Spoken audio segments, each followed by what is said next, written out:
Hello everyone, my name is Dave. I'm with Litmos Healthcare and I will be running this training video. What this video is for is Course Editor and Course Builder. For those not familiar, Course Editor and Course Builder are ways that you can go ahead and add information to the courses. Course Builder being something where you can build a course from scratch so that you can make your own course. Course Editor giving you the ability to edit existing content such as Bridgefront courses.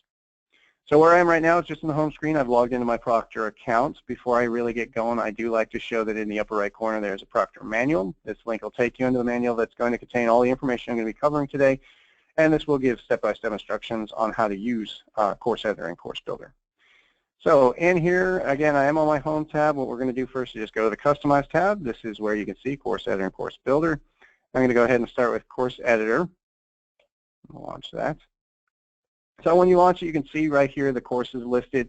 These are the courses that you're able to edit. So this is going to be anything that you purchased from us. If you are wanting to edit a course that you previously edited, that's going to be this button up here in the upper left corner, View My Edited Courses. You can see those right there, but we don't want to get into those really. We want to start from a new one. So here I'm going to go ahead and go with this HIPAA Privacy and Security. That's going to be under Course Editor. And you can see here, HIPAA Privacy Security, I want to continue that, and it's going to open the course up for me. So in here, you can see on the left, we have the different slides available. These are the Bridgefront slides. You will notice that the pencils and the X's on here are grayed out, and that's because you can't actually directly edit or change the slides in any way because they are copyrighted material. What you can do is activate or deactivate. So by default, they are active. That's what the little green circles are here. If you need to deactivate or you want to deactivate, you just click on the green circle. It'll ask if you want to deactivate the page. OK, turns red. And that means that when you assign this course, that slide will no longer appear as something the student sees. So if you want to go ahead and add slides, which I assume that's the whole reason for being here, you're going to go up to the little page button here. Click on it. It's going to ask for a name. So the name is whatever you want to be at the head of the slide. We'll just call this page. Under that, you're going to choose a location. Now, location is going to contain all the slides that are on the left here. So location is based on slide location. So let's say I want it to go under, I don't know, transaction standards. So transaction standards on the left here is actually my third slide. And then on add this page, I can choose where in relation to that slide I want it to be. Before the page, it means it's going to go above that slide. After means it's going to go below that slide. And subordinate means that it's going to become part of this slide. In other words, it will be a subset like these, 3.1, 3.2, 3.3. In this case, I want to go ahead and just leave it on before. And then we have page format. So there are 5 different types of slides you can have. Text, vertical image, horizontal image, center image, and video. All text is just what it sounds like. It just allows you to add in text to information. The vertical image is going to allow you to put in an image that is taller than it is wide, horizontal wider than it is tall. Center image can be pretty much anything you like. And then a video must be in an MP4 format and has to be 100 megs or less. I am going to cover each one of these individually, so not something you have to memorize right there. I'm going to start with text, though, just because it's the most simple. Oops, I did not mean that. There we go. And when you choose a page format, then it's going to ask if you want to include audio narration. If you include audio, that just gives you the ability to upload an MP3 file. And narration allows you to have text of that MP3. It's not something that's automatic. Basically, the idea here is if you upload an MP3, then you can have narration where you can type in what the MP3 says. So if there's somebody that maybe can't hear it for whatever reason, they can use the narration to visually follow along. All right, I'm going to go ahead and leave this as is. Click on Save. And there we go. Now you can see my slide has been added. By default, it is deactivated. And I'm going to just activate right now so I don't forget later. It doesn't really matter when you activate because you can add or change information whenever you like. And here I want to go ahead and say this is my page. And whenever you're adding information to a slide page, you want to save. And I mean save often, always save. Anytime you put in information, save. Cannot stress that enough. If you change slides or change courses or really go to any other area than where I am right now and you don't click save, any changes, any information you put in will be lost. So save early, save often. All right, now that I have my page set, if I want, I can preview the page here in the upper right corner. This is going to show me what it looks like to my user. Or I can preview the whole course so that I can see what the entire course looks like to the user. But before I get into those, I do want to show a couple other things. For example, down at the bottom here, you can upload an MP3 if you choose. Here you can just click on upload. You're going to choose a file from your computer and then it'll just go in and it will play automatically whenever anyone goes to that slide. Click for narration. This will only activate if there is some kind of MP3 available. So right now I could add information, but they're not really going to be any useful unless I have that MP3 available. At the top, you can change what type of slide you're using. So I told you there are 5 types, and right now we're on the alt text, which is this left-hand one. We have the vertical image, like I said before. So this lets you put in an image on the right side that's going to be taller than it is wide. Horizontal image also goes in the upper right. It's going to be wider than it is tall. And then my personal favorite is center image, because center image lets you do all kinds of fun things. With center image, you have text above and text below that image. But this is also nice because this is where you can add like PowerPoint or something of that nature to use as a substitute for your slide. So let me show you what I mean by that. In this one, you have image options. You can upload the image, you can crop it, you can increase and decrease its size or set it back to default. With the other two, the horizontal and the vertical, you cannot do this. You can only upload the image and then it decides how it's going to fit into the screen. Whereas with the center image, you get to choose. So let me go ahead and upload something here. And where do I have pictures? There we go. Samples, teddy bear, why not? Upload, and there we go. So now you can see I have that as my image. If I want to, I can just blow it up. Let's say it's not big enough. I can get it smaller. Like I said, I can crop it. Then I can add information. So let's say I wanted to say this is my page below, and this is below. And then we'll save. When I preview the page, you can see there's my text on the top, there's my text on the bottom, and I have this lovely center image. Now, the reason I say this is good for PowerPoint is because you don't have to have text. You can actually erase this, and have only the image itself.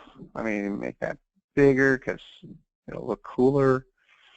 And save. So now when I preview the page, this is erase your course content because I forgot to erase that. But you can see you normally, and you know what, I want to erase that because it's going to bug me. And I clicked the wrong back button. I apologize. Let me jump back in here. Okay, so we'll go erase that. And erase that. Save, and okay. So in here, oh, it's going to bug me like that. Okay, well, normally, this is a test account, so it's a little funny. But normally what happens is you won't see the text. You'll just see the image like the way it is now. So if you have like a PowerPoint presentation, this is what we recommend. You can upload to the center image. You can adjust that image size to whatever it is that it needs to be. And then when the learner comes in and views the slide, they're just going to see that image as the whole slide rather than just as a side image with some text. The last option is the video. And the video can't have anything else. You can't have side images. You can't have text, none of that. It's just the MP4. So when you go to a video slide, you have upload MP4. It cannot exceed 100 meg. And that's the only thing that can be in there. All right. With all that, then you're just a matter of getting the information in and sorting it the way you want. On the left, if you want to, say, use a Bridgefront page that you want to modify, then we recommend just copying the material and putting it into a new slide. So let's say I want this right here. Okay, I want transaction standards, and go, well, yeah, the information's good, but that's not what I'm going to use. So I'll do a copy and a new page, and I'll just call this transaction. I'm sure the lowercase t is going to bug somebody, so I'm going to capitalize that. All right, and we'll go with intro, before, that's fine. All text is text, and save. And then I can just do a paste.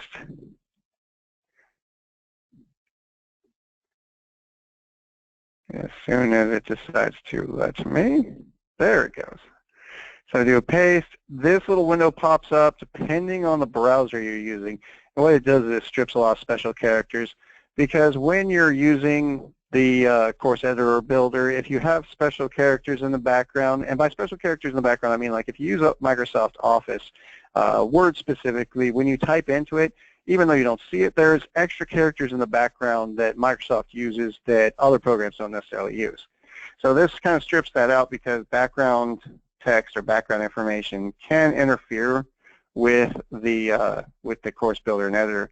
So you paste in here, click OK, and you can see now that information has been entered. If you want to be 100% certain that everything is stripped out, and I do this sometimes myself, is I'll open up a notepad, and then I'll paste into that notepad.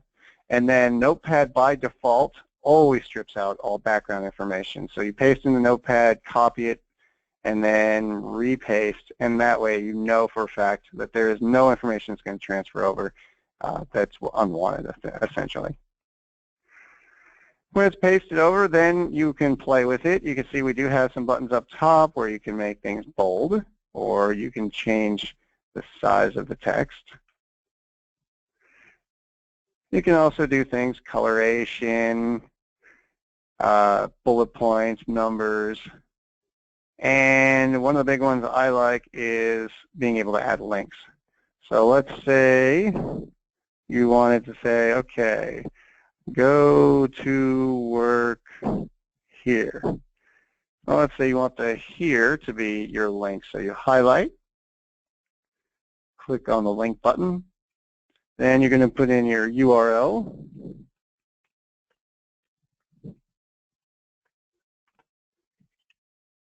Okay, and then this will turn blue. You can see now it's a link. So when I'm going to save.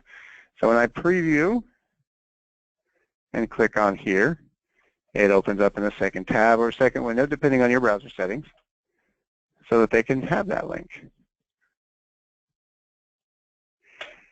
All right. So that's essentially Course Editor. Pretty simple system, not a ton to it. Like to keep it basic. Basic is good. But that's really all you need to remember. You can't directly edit existing pages. They only can be activated or deactivated. If you want to add or change information on a particular page, it's best to copy that information into a new page and then make those changes. Remember that whenever you do create a new page, it is deactivated by default, so you will need to activate. And anything active is what's going to appear on the user screen when it's assigned to them. All right, that takes care of Course Editor. Course Builder is extraordinarily similar, not surprising, with a few other changes in it that's not available in Editor. So, one thing I did forget was tests. Tests. Everybody's probably sitting there going, we didn't cover tests. I apologize for that. In here we have post-test. So when you go to the post-test, you are going to see all the questions that are available from our pool of questions. The way tests work, like with this one, HIPAA, it presents 10 questions to them. You can see that there are actually 16 questions available, but what the system does, it just randomly chooses 10. So what you can do here is, again, activate and deactivate. You can't actually change the question itself. Let's say common security threats. Maybe that doesn't pertain to you. You can go ahead and click on this, OK, little red, and now you know this question will not be one of the questions that the computer presents to the learner. Now you can add questions from here in the upper right. You have the single choice, multiple choice, and true-false questions available. So single choice, when you click on it, it asks what you want for the question to be. What color is sky?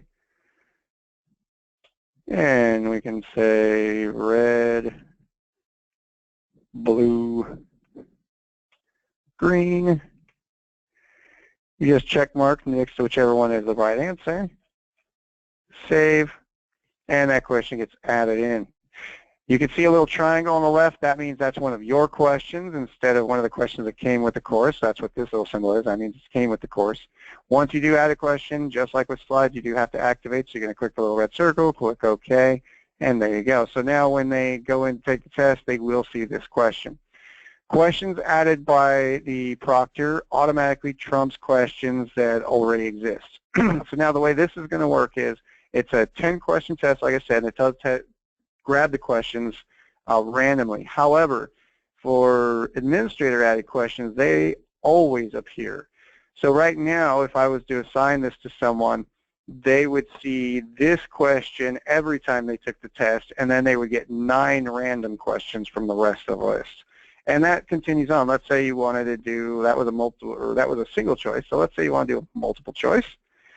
And multiple choice has the potential to have multiple answers. How many bugs in the world?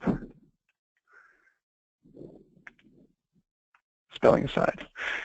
And one, let's say 98, and lots, heck of a lot. This whole typing thing seems to be getting me. Heck of a lot. All right, so let's say lots and heck of a lot. They are the answers here, so we'll save. And there we go. So now I can see my new question. I will activate it. Okay, so now I have 2 administrator-created questions. So what will happen is when the learner gets this, now they will always see these 2 questions on the test, and they will get 8 random. And that just scales up. If you want to do 5 and 5, or all 10 even, if you do 10 questions yourself, it's going to show those 10 questions, and it's not going to choose any from the pool. So it's just a matter of how you want to go with it. If you decide to go over the 10 questions, that's fine. It will allow you to post extra questions. So I've seen a few people do like 12 or 15 or whatever so that their learners have extra questions they have to take. But again, just be aware that the pool of questions will always be superseded by administrator questions. So if you want one of these questions to appear, but you have a lot of these administrator ones, then you'll just have to make a question with the exact same information. Okay, now we're done with Course Editor. So now we can get into Course Builder.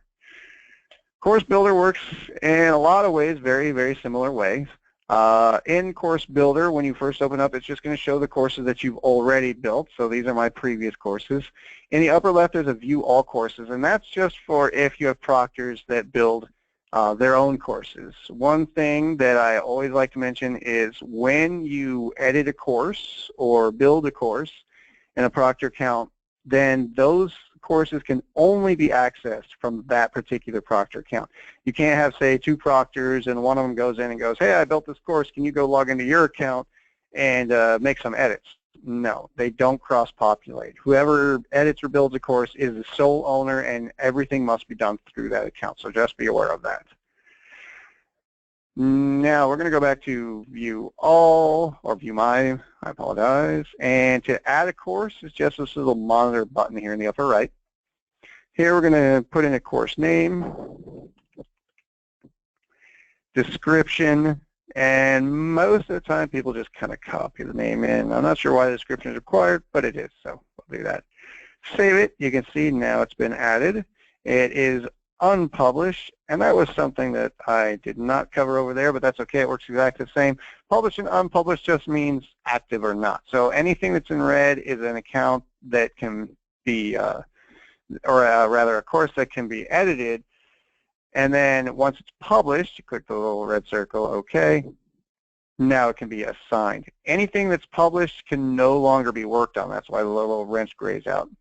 So if you do want to make edits, unpublish, and then you can click on the build wrench. This one is blank, so I definitely want to build something in here. By default, you will get a few things. Normally the page 1 doesn't pop up. This must have been one I already built. My apologies here. Course name. Oh, that was the one that I wanted to click on. So the only thing that really comes in here by default is the welcome page. The welcome page, obviously not something you guys have to use or keep. It just gives you a little breakdown of what you can do in here. So these are just some basic instructions. Everything here works the same as far as slides and adding material as it does in the editor. You can add a page by clicking on page. It'll ask you same questions, what the name is, where it goes. The one thing that's different here is you will not be able to add subordinate pages. You can add main pages, before and after, but you don't get that subordinate option like you do in Editor.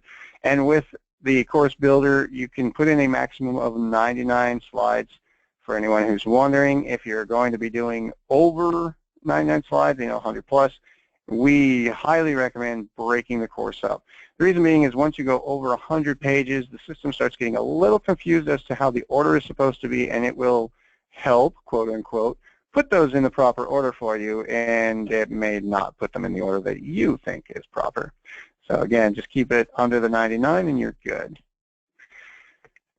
In here, you can add and delete any of the pages you want. So you can see the welcome page, it does come with the X, it does come with the edit pencil, it also comes with activate and deactivate.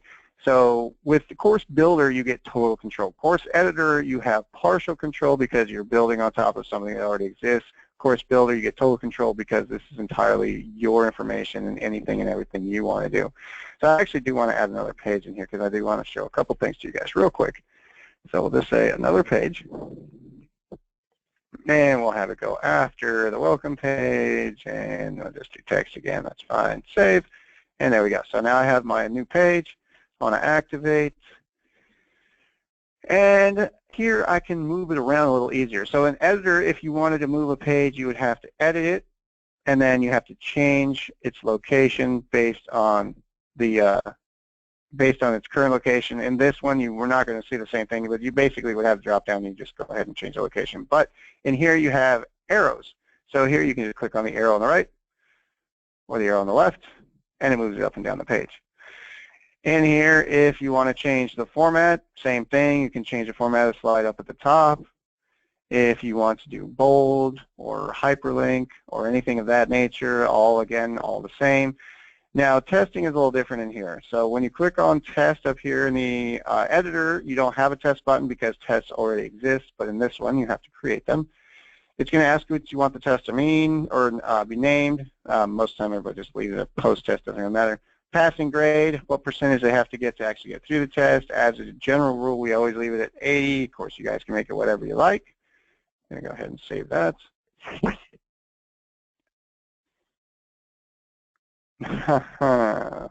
Test accounts, that can be so much fun.